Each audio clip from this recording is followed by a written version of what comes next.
আপোনালোকে সকলোৱে জানে যে অসমৰ আটাইতকৈ অকমন্য বিধায়কজনৰ নামে ভাস্কৰ শৰ্মা আৰু মাৰ্ঘেৰিটাত আমি ৰাহুল চেত্ৰীক প্ৰজেক্ট কৰিছোঁ। 2026 চনত আমি এইবাৰ বিজেপিক পৰাভূত কৰিবৰ কাৰণে সংকল্প লৈছোঁ। আমি অহা 2026ত ৰাহুল চেত্ৰীক জয় কৰাবৰ কাৰণে, ৰাইজৰ দলক জয় কৰাবৰ কাৰণে আৰু চিণ্ডিকেট মাষ্টাৰ 2 নম্বৰী এটাও মুখেৰে বাক্য ক'ব নোৱাৰা নিমাতী কইনা আৰু কেৱল জুৱা খেলি জীৱন কটোৱা আপোনাৰ মাৰ্ঘেৰিটাৰ বিধায়কজনক বিদায় দিবৰ কাৰণে আমি সিদ্ধান্ত কৰিম। কংগ্ৰেছৰ যি এতিয়াৰ যিটো অৱস্থান দেখিছোঁ, তেওঁলোকে যিটো দুধুৰ মুধুৰ অৱস্থা, তেওঁলোকে যিটো বডি লেংগুৱেজত তেওঁলোকৰ যিটো অহংকাৰ দেখিছোঁ, সেইটো তেওঁলোকে ত্যাগ কৰিব লাগে, জাতীয় স্বাৰ্থত ত্যাগ কৰিব লাগে। যে ৰাইজৰ দলে এলায়েন্স বিচাৰে, বিৰোধী ঐক্যমঞ্চটো বিচাৰিছিলে, বিচাৰে আৰু ভৱিষ্যতেও বিচাৰিব। কাৰণ বিজেপিক প্ৰতিহত কৰাৰ কাৰণে আটাইতকৈ ডাঙৰ মেজিকটোৱে হ'ল এলায়েন্স। আমি দেৱব্ৰত শইকীয়া আৰু গৌৰৱ গগৈৰ কালি আৰু পৰহিৰ বক্তব্যৰ পৰা আকৌ এবাৰ নিশ্চিত হৈছোঁ যে আজিৰ দিনটোলৈকে কংগ্ৰেছে আচলতে এলায়েন্স কৰিবৰ কাৰণে প্ৰস্তুত হোৱা নাই।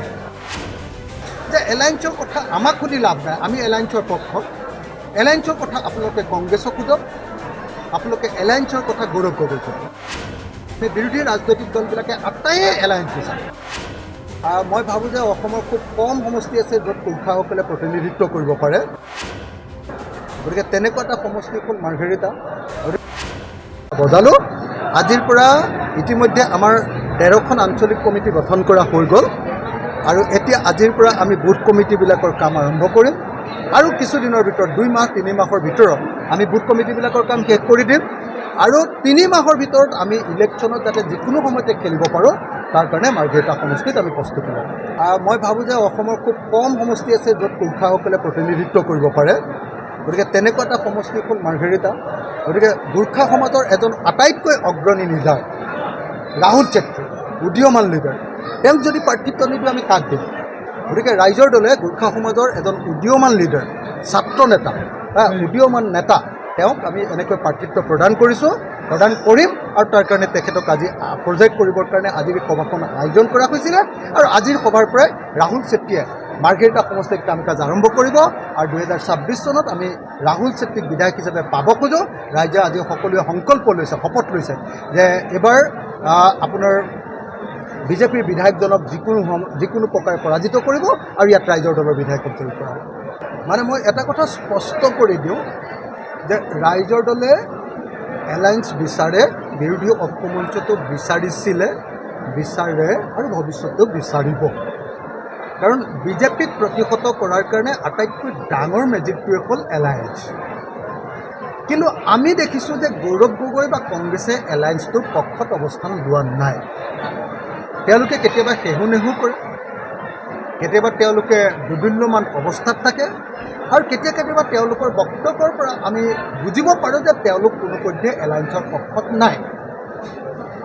আমি দেৱব্ৰত শইকীয়া আৰু গৌৰৱ গগৈৰ কালি আৰু পৰহিৰ বক্তব্যৰ পৰা আকৌ এবাৰ নিশ্চিত হৈছোঁ যে আজিৰ দিনটোলৈকে কংগ্ৰেছে আচলতে এলায়েন্স কৰিবৰ কাৰণে প্ৰস্তুত হোৱা নাই। কিন্তু ৰাইজৰ দল আৰু অন্যান্য দল, ৰাইজৰ দল, অসম জাতীয় পৰিষদ, CPI, CPM, CPIML, APSLC, এই আটাইবিলাক ৰাজনৈতিক দল, আমি বিৰোধী ৰাজনৈতিক দলবিলাকে আটাইয়ে এলায়েন্স বিচাৰে। কিন্তু কংগ্ৰেছে কিবা এটা ৰহস্যজনক কাৰণ তেওঁলোকৰ নিজৰ কিবা অংক, তেওঁলোকে এলায়েন্সটো এতিয়ালৈকে বিচৰা নাই। সেইকাৰণে মই আজিকালি এলায়েন্সৰ কথা সুধিলেই আপোনালোকক সদায় এটাই কথা কওঁ যে এলায়েন্সৰ কথা আমাক সুধি লাভ নাই, আমি এলায়েন্সৰ পক্ষ। এলায়েন্সৰ কথা আপোনালোকে কংগ্ৰেছক সোধক, আপোনালোকে এলায়েন্সৰ কথা গৌৰৱ গগৈক সোধক। গৌৰৱ গগৈ এলায়েন্সৰ পক্ষত এতিয়ালৈকে অৱস্থান লোৱা আমি দেখা নাই। এলায়েন্সৰ পক্ষত তেওঁ মুকলিয়াকৈ কথা কোৱা নাই। গতিকে আপোনালোকে যদি এলায়েন্সৰ কথা কিবা পাতিব লাগে, আন সকলো বিৰোধী ৰাজনৈতিক দল ঐক্যমতত আছে, কেৱল আৰু কেৱল কংগ্ৰেছে এতিয়ালৈকে ঐক্যমতত নাই। গতিকে কংগ্ৰেছে মুখ ফালি একো কথা কোৱা নাই। গতিকে কংগ্ৰেছক বা গৌৰৱ গগৈক আপোনালোকে কথাটো সুধিলেই গম পাই যাব। আৰু গৌৰৱ গগৈ আৰু দেৱব্ৰত শইকীয়া বা কংগ্ৰেছ নেতৃবৰ্গৰ যি বডি লেংগুৱেজ চাই আপোনালোকে নিশ্চয় ধৰিব পাৰিছে যে তেওঁলোক এলায়েন্সৰ পক্ষত আছে নে নাই। বাকী কথা আমাৰ একো ক'বলগীয়া নাই। আৰু এলায়েন্সটো ৰাইজৰ দলে অখিল গগৈক জিকিবৰ কাৰণে কৰা নাই।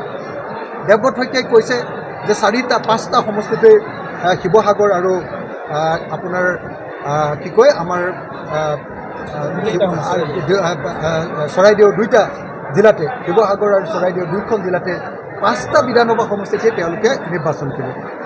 শিৱসাগৰত তেওঁলোকে বিধানসভাত কংগ্ৰেছে প্ৰাৰ্থিত্ব দিব, সেইটোক লৈ মই একো চিন্তিত নহয়। কাৰণ শিৱসাগৰৰ পৰা মই বিধায়ক হ'লেও মই অসমৰ কাৰণে যুঁজি থাকিম, বিধায়ক নহ'লেও মই অসমৰ কাৰণে যুঁজি থাকিম। 126জন MLAৰ ভিতৰত মইতো আটাইতকৈ বেছিকৈ মাত দিম। আজি বিধায়ক হ'লে মই বিধানসভাৰ ভিতৰত মাত দিম, আৰু বিধায়ক যদি মই নহওঁ তেতিয়াহ'লে মই বাহিৰত মাত দিম। মই অসমৰ সঁচা সঁচি কথা ক'বলৈ গ'লে বিৰোধীসকলৰ আটাইতকৈ বেছিকৈ মাত দিয়া মানুহ। গতিকে মোৰ কাৰণে এইটোৰ কোনো পাৰ্থক্য নাই। কিন্তু যদি এটা বিৰোধী ৰাজনৈতিক দলৰ সভাপতিৰ ঠাইতো যদি এটা বিৰোধী দলে কেণ্ডিডেটছাৰ দিম বুলি কয়, প্ৰাৰ্থিত্ব দিম বুলি কয়, তাৰ অৰ্থটো হ'ব তেওঁলোকে এলায়েন্স বিচৰা নাই। আৰু সেই কথাটোৰ এটা যেতিয়া স্পষ্টীকৰণ দিবলৈ কৈছিলোঁ, তেতিয়া গৌৰৱ গগৈয়েও কৈছে যে তেওঁ দেৱব্ৰত শইকীয়াৰ কথাটোকে সমৰ্থন। তাৰ অৰ্থটো এইটোৱেই নিশ্চয় যে এই মুহূৰ্তলৈকে কংগ্ৰেছ দলে বিৰোধী ৰাজনৈতিক দলবিলাকৰ লগত একলগ হ'ম বুলি ভবা নাই। তেওঁলোকে অকলশৰীয়াকৈ তেওঁলোকৰ কাম কাজ কৰাৰ কথা চিন্তা কৰিছে। তেওঁলোকৰ কাৰণে তেওঁলোকৰ দলৰ সংগঠন বৃদ্ধি কৰাটোৱে মূল, কিন্তু ৰাইজৰ দলৰ কাৰণে দলৰ সংগঠন মজবুত কৰাটো মূল কথা নহয়। ৰাইজৰ দলৰ কাৰণে মূল কথাটো হ'ল 2026 চনত বিজেপিক পৰাভূত কৰা। বিজেপিক পৰাভূত কৰাটোক আমি জাতীয় দায়িত্ব বুলি ভাবোঁ, অসমৰ মানুহৰ কাৰণে গুৰুত্বপূৰ্ণ কাম বুলি ভাবোঁ, মহান কাম বুলি ভাবোঁ। আৰু কংগ্ৰেছ দলে বিজেপিক পৰাভূত কৰাটো নহয়, কংগ্ৰেছ দলক জিকোৱাটোহে তেওঁলোকৰ গুৰুত্বপূৰ্ণ কাম বুলি ভাবে, যি কাৰণত কংগ্ৰেছ দলে এতিয়ালৈকে এলায়েন্সৰ পক্ষত অৱস্থান লোৱা নাই। সেইকাৰণে মোক যদি আপোনালোকে এলায়েন্সৰ কথা কয়, মই এটাই কথা ক'ম, আপোনালোকে মোক নুসুধিব কংগ্ৰেছকে, আপোনালোকে গৌৰৱ গগৈক সোধক। আজিৰ দিনটোত গৌৰৱ গগৈকে এলায়েন্সৰ পক্ষত নাই, আজিৰ দিনটোত দেৱব্ৰত শইকীয়াকে এলায়েন্সৰ পক্ষত নাই। আমি ৰাইজৰ দল, জাতীয় পৰিষদ, CPM, CPI সকলো এলায়েন্সৰ পক্ষত আছোঁ, সকলো বিৰোধী দল এলায়েন্সৰ পক্ষত আছোঁ। কেৱল আৰু কেৱল কংগ্ৰেছ এই মুহূৰ্তত এলায়েন্সৰ পক্ষত। আমি ডেফিনেটলি বিজেপিক পৰাভূত কৰিবই লাগিব, আৰু সেইকাৰণে আমি এলায়েন্স কৰিবই লাগিব।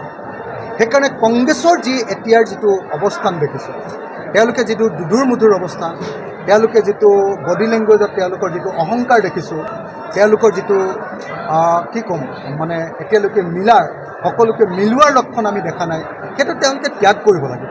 জাতীয় স্বাৰ্থত ত্যাগ কৰিব লাগিব, মানুহৰ স্বাৰ্থত, অসমবাসী ৰাইজৰ স্বাৰ্থত ত্যাগ কৰিব লাগিব। কিন্তু সেইটো যদি নকৰে তেতিয়াহ'লে ডেফিনেটলি আকৌ বিজেপিৰ ভাল হ'ব।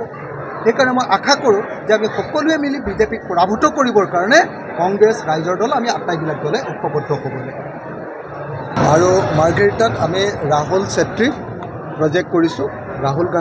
ৰাহুল চেত্ৰীক আমি ৰাইজৰ মাজলৈ উলিয়াই দিছোঁ। ৰাহুল চেত্ৰীয়ে আমাৰ ছাত্ৰ মুক্তি সংগ্ৰাম সমিতিৰ সদৌ অসমৰ জেনেৰেল ছেক্ৰেটাৰী আছিলে। তেওঁ ডিব্ৰুগড় বিশ্ববিদ্যালয়ৰ ইউনিয়নৰ তেওঁ জেনেৰেল ছেক্ৰেটাৰী আছিলে, আৰু তেওঁ গোৰ্খা সমাজৰ, অসমৰ নেপালী সমাজৰ তেওঁ এজন অত্যন্ত অগ্ৰণী নেতা। নেপালী সমাজে তেওঁক সদায় লিডাৰ হিচাপে মানি চলে।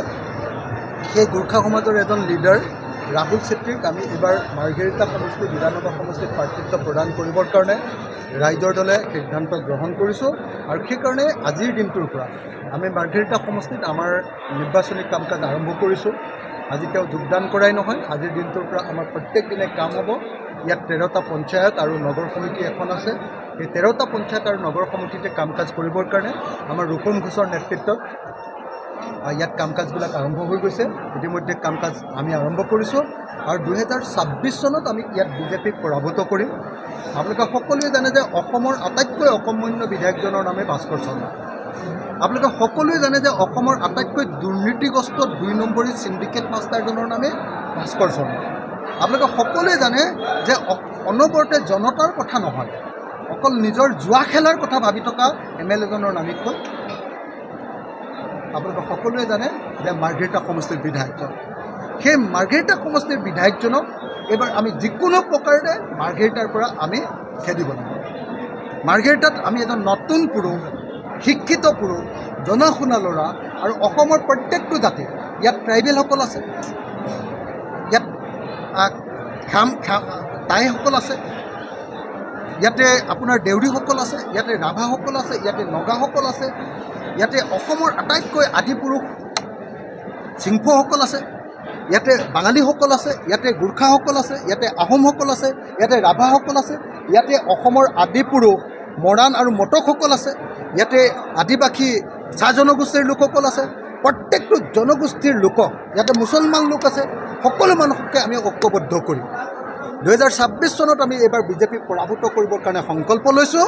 আৰু সেই সংকল্পৰ অংশস্বৰূপে আজি আমি প্ৰথমখন ৰাজনৈতিক সভা ইয়াত অনুষ্ঠিত কৰিছোঁ। ৰূপম ঘোষৰ নেতৃত্বত আমাৰ ইয়াত কাৰ্যকলাপ, আমাৰ সমষ্টি কমিটিৰ নেতা হিচাপে আমি ৰূপম ঘোষক ইয়াতে ঘোষণা কৰিছোঁ আৰু প্ৰাৰ্থী হিচাপে আমি ৰাহুল চেত্ৰীক ঘোষণা কৰিছোঁ। আমি অহা 2026ত ৰাহুল চেত্ৰীক জয় কৰাবৰ কাৰণে, ৰাইজৰ দলত জয় কৰাবৰ কাৰণে আৰু চিণ্ডিকেট মাষ্টৰ 2 নম্বৰী এটাও মুখেৰে বাক্য ক'ব নোৱাৰা নিমাতী কইনা আৰু কেৱল জুৱা খেলি জীৱন কটোৱা আপোনাৰ মাৰ্ঘেৰিটাৰ বিধায়কজনক বিদায় দিবৰ কাৰণে আমি সিদ্ধান্ত কৰিম।